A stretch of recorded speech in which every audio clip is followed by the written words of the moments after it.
And good morning, everyone. Brand new edition of Sports Medicine Weekly here on 670 The Score. I'm Steve Kashul, joined as usual by my co-host, Dr. Brian Cole. He is the head team physician for the Chicago Bulls, one of the team physicians for the Chicago White Sox, a sports medicine specialist, orthopedic surgeon from Midwest Orthopedics at Rush. How are you, Doc Cole? I'm doing great this morning, Steve. Good. I'm going to start with shoulders this morning. I had your surgery. You did my surgery about 7 months ago. I wasn't headed to a high stakes level playing field, but how to get back to sports in a high stakes situation to tolerate the discomfort. Let me give you a case in point here.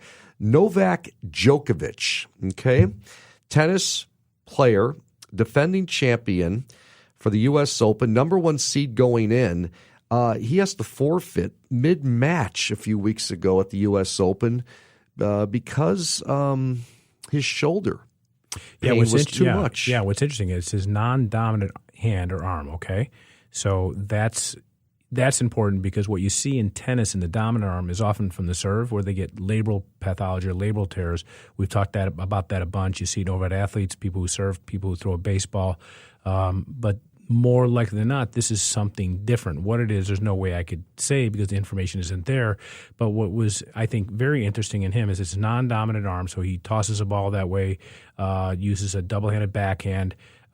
So the initial attempt was to get him back, and they did something to sort of, as the reports say, kill the pain instantly. And I can tell you that that's a lot of people are fascinated in what we have at our disposal to get someone back in the setting of pain that prohibits their ability to play. And obviously this is high stakes. This guy's number one seed. It's the U.S. Open, and he's got to check out. So what do you got to try to get him back without hurting him? And I think the key issue is identifying a problem that won't be made worse by playing through it. And that has to be done very quickly when you have a short timeline. And, the truth be told, most things can't be made structurally worse by playing with them. The question is, what do you do to get them in check so their performance isn't suffering due to the pain?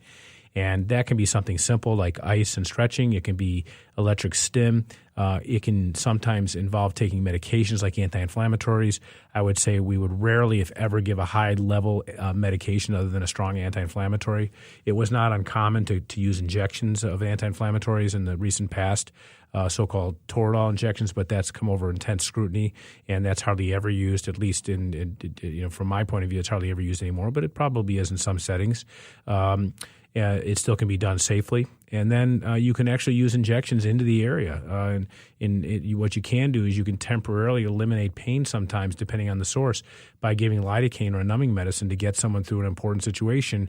So what was done here, I don't know. But the challenge is sometimes it works, and like the quote, he was heard saying, sometimes it works and sometimes it doesn't. And unfortunately, later on he had to tap out because the left shoulder was just too significant.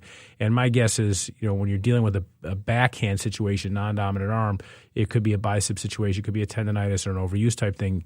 Hopefully nothing more serious, and we'll get to see him back as he's obviously just an awesome tennis player to watch.